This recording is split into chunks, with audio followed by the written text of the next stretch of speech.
Hi, I'm Howard Olinsky. Your Social Security case is now scheduled for a hearing before an administrative law judge. We have prepared this short video to help you get ready for your Social Security hearing. First, let's talk a little bit about basics. Our clients ask us what they should wear. Well, you should wear casual clothes, but no shorts or t-shirts. They also ask us how long will the hearing last. Between 30 and 45 minutes usually, depending upon whether you have a vocational expert or a medical expert testify. Our clients also want to know how long will it take for us to get the ALJ decision. Usually 60 to 90 days, sometimes longer, depending upon the workload for Social Security. Please arrive 30 minutes early to your hearing site. You'll have to go through security, so leave anything at home that you wouldn't want the security officer to find. Also, watch this entire video. You'll see that the ALJ is a nice guy, the proceedings are non-adversarial, and it's designed for him to learn about you and your case. We're going to have more for you after the video, so please watch the whole video.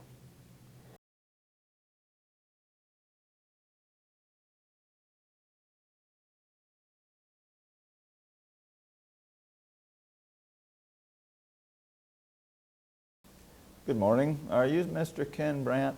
Yes. Good morning, Mr. Brandt. My name is Judge Crenshaw, and I am the ALJ assigned to hear your case. We are here today because you requested a hearing before an impartial ALJ. Today we will admit evidence and take testimony. When we are done, I will prepare and publish a decision. I'm not bound by any prior decisions in your case. Other people in the room are the hearing reporter, whose job it is to make a record of the proceedings, and a vocational witness, Ms. Wright. Ms. Wright does not work for the Social Security Administration. She is an independent vocational consultant whose job is to assess the occupational impact of various restrictions you may have. She will let us know whether those restrictions would have an adverse effect on your past work, as well as your ability to perform other work in the local, regional, and national economies. And that, in a nutshell, is what we will be looking at today. What kind of health problems you have, whether those problems are severe, how those problems limit you, and how those limitations impact your ability to perform not only your past work, but also your ability to sustain any other work that exists in significant numbers. Finally, you will see a microphone in front of you. Please talk in a conversational volume so we can hear you and so your voice gets properly recorded.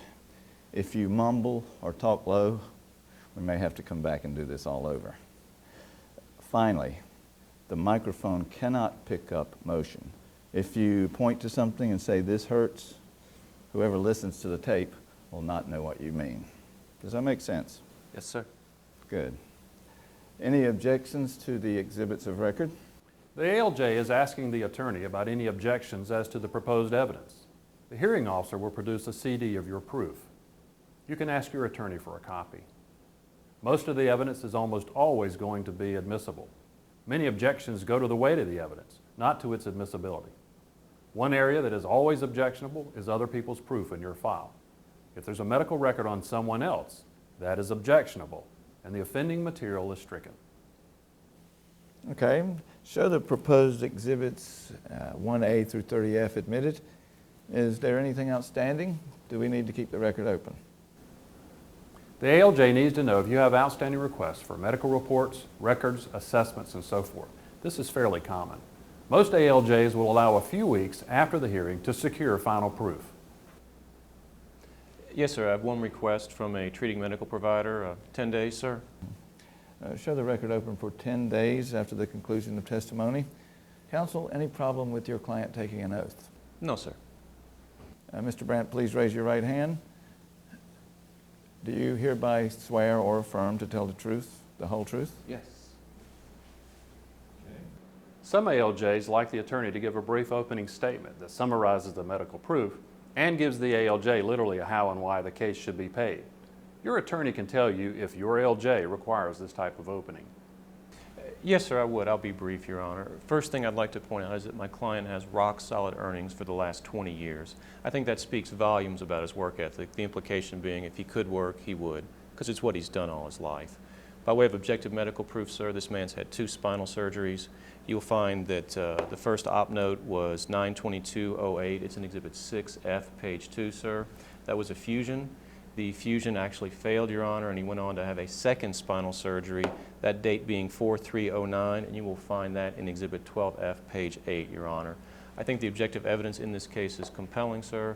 I think my client's very credible, and I hope that when you reach the merits of the case, you'll find for his favor. The attorney might continue with the additional details. We are now about to start the testimony. Some ALJs do all the talking, some let the attorney talk, and some fall somewhere in between. The point is to follow the lead of your attorney. If the ALJ asks most questions pertinent to your case, then your attorney will not have many questions left to ask. There are no bonus points for repeating the ALJ's questions, so don't take it out on your attorney if your ALJ asks most of the questions. Okay then, I'll ask some questions and then let your attorney take over. Let's make sure we have the name and address correct. I have Ken Brandt, 2720 Golden Lane, Louisville, Kentucky, 40223. Is that correct? Yes. I have your date of birth as 3/2/1958, making you 50 as of the date you became disabled and 52 today. Is that correct? Yes. I have you as a high school graduate, no college, no trade schools. Is that correct? Yes. Can you read and write, Yes. add and subtract? Yes. The ALJ continues to get basic information in this portion of the hearing. Any work of any kind since May 2nd, 2008? No, sir. You had some third quarter 2008 earnings reported on your Social Security number. We ran these earnings queries just before the hearings. This tends to suggest you may have worked in the third quarter of 2008, which is after you became disabled. Can you tell me what that represents? Yes, I had some sick pay and vacation time due when I resigned. I have the pay stubs that show that. Okay then, counsel, can you get me a copy of those stubs so I can put them in the record? Yes, sir. I have no doubt here that this man was not working, but you never know who looks at these records down the road. Here, the ALJ is protecting everyone from delays in the case. The SSA runs queries to check and see if there are any reported earnings after the date that the claimant indicated that he or she became disabled. If there are reported earnings for any reason, such as work activity, insurance payments, sick or vacation leave, then the ALJ will need an explanation. You should always let your attorney know about any earnings, especially if you are working. Your attorney provided a very detailed written description of the exertional demands of your past work. It is in Exhibit 14E. Let me show it to you. Can you show it to me? Is that description accurate? Yes, my attorney and I worked on this together. He explained to me the detail you'd need as far as the lifting and the standing and the walking and the sitting. I might add the job was very fast-paced. I would expect that. Let me ask the VE something. Ms. Wright, are you satisfied with the quality of the vocational exhibits in the file, especially Exhibit 15E? I will need you to provide a job analysis from a skill and exertional perspective. Yes, sir. It's more than adequate for my purposes. Counsel, if it is agreeable, we can dispense with further job descriptions. The record is extremely well developed in this regard. There is only one job in the last 15 years. The VE is satisfied, as am I. Yes, sir, that'll be fine. Thank you.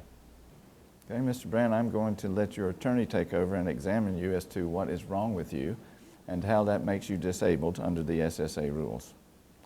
Counsel, proceed. The ALJ turns the questioning over to the attorney. Remember, some ALJs do this themselves. Just ask your attorney how your ALJ proceeds. We pick up during the testimony. Thank you, sir. Mr. Brandt, even though I'm seated beside you asking you questions, I really want you to direct your testimony towards the judge. He needs to hear you to be able to help you. I know it's a little awkward, but go ahead and look that way as you answer the questions, if you would, please. And by the way, if you don't understand one of my own questions, just let me know. I'll make any clarifications you need. I want to talk about why we're here today and what's wrong with you. And Tell me, what part of your body is injured, sir? That's my lower back. I fell backwards and kind of twisted. I felt a pop and then a warmth in my lower back. Okay. After this fall, did you go to the ER? Well, I went the next morning. My back was killing me. They gave me a shot and took some x-rays, told me to go see my own doctor, which I did the next morning. He ordered more x-rays and set me up for physical therapy, which was a bust. 3 weeks later, my back was still killing me. I was having pain in my leg then, so he sent me in for an MRI. Okay, so you had both back pain and leg pain, sir? Yes. Testimony continues on what happened leading up to and after the second surgery. There is a good description of the claimant's pain as part of a hearing. Most ALJs are interested in the claimant's opinion about what he can and cannot do. We pick up with questions about current activity. How long can you stay seated in an upright chair at one time, sir? 15 to 20 minutes at one time. Okay. Standing and walking, are you limited in that, sir? Yes. Go ahead. I can't walk far without having to sit down. Okay. Can you give me an idea of what far is these days? Across a room, sometimes a little longer, not much. If I do manage, if I manage a trip to the store, I have to double up on the pain meds. I have to lay down as soon as I get home. Okay. There's days I even need help. I need help getting dressed. I can't bend well, so just putting on my socks and shoes can be a challenge. What about lifting and carrying? Is there a weight or object you've learned you won't go beyond because it bothers you? I avoid that. Maybe a gallon of milk, but not too often. I try not to lift from the floor because I hate bending. Okay, I think I understand. Sometimes it helps the judge understand the level of your pain. If you rate it, we typically use a pain scale of 0 to 10 here. 0 is basically pain-free, you're back at your job, things are good. 10's horrible, knock me out, pain, ready for more surgery kind of stuff. Can you tell me on average, most days, most of the time, where do you rank your pain, sir? I'd say most days an 8 with the pain meds if I'm careful. Never relents then? No. I tell you what, just put this out plain. Tell this judge why you can't work anymore. Well, it's just the chronic pain. I can't function well anymore. Like I said, there's days I need help getting dressed. It kills me to bend. Putting on my socks and shoes, it's just a challenge. I've heard enough. Let me just ask the VE something. Ms. Wright, characterize the past work, please. The past work was medium in exertion per the DOT, at times heavy per the vocational exhibits, semi-skilled in nature with an SVP of a 3 to 4 depending on the job task on any given day. The job description and the DOD description are similar, the exception being that he may lift over 50 pounds depending on the workflow, and that's not uncommon.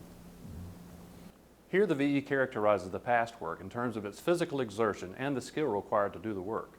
There is a resource called the DOT, and the VE usually relies on it to characterize the work. The ALJ has to compare what he thinks you can still do physically and mentally against the demands of your past work to see if you can still do it. Okay, any skills transferable to sedentary work? No. Would there be... okay, assume I have a hypothetical worker of the same age, education, and work experience. This worker is limited to, at best, sedentary work, but that such work must have an option to stand briefly every 30 to 45 minutes, no more than occasional bending.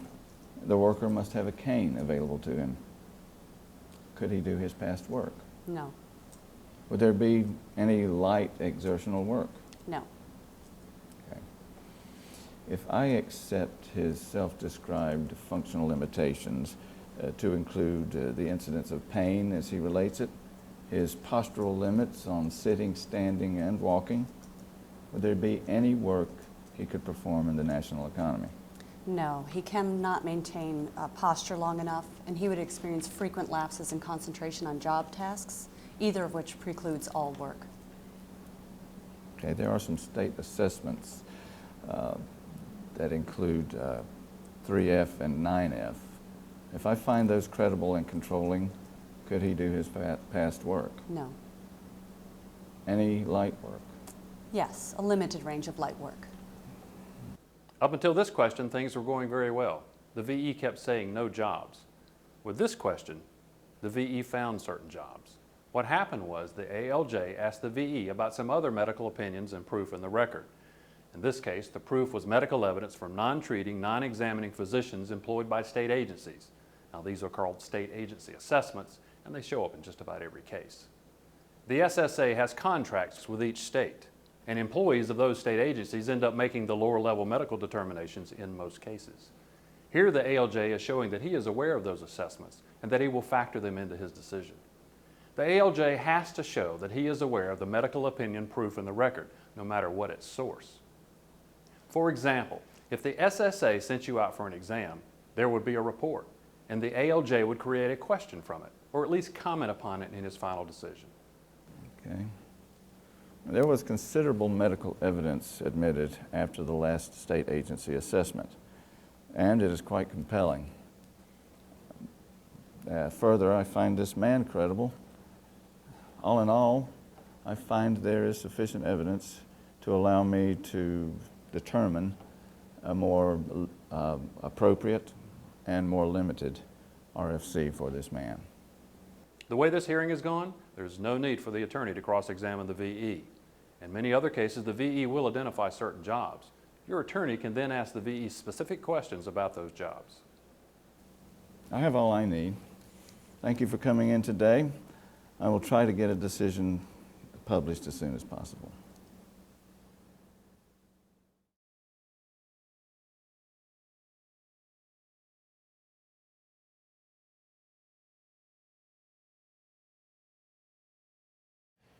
Your case manager will be calling you shortly to set up your pre-hearing conference. It's important for you to participate in this pre-hearing conference because both you and your hearing attorney will be preparing for your hearing. By now, all the medical evidence should be submitted and contained in the case file. Your case is ready for hearing. We hope that this video was helpful to you so that you can see what goes on at a regular hearing. If you have any questions or you took any notes, please don't hesitate to contact us. We're here to help you succeed.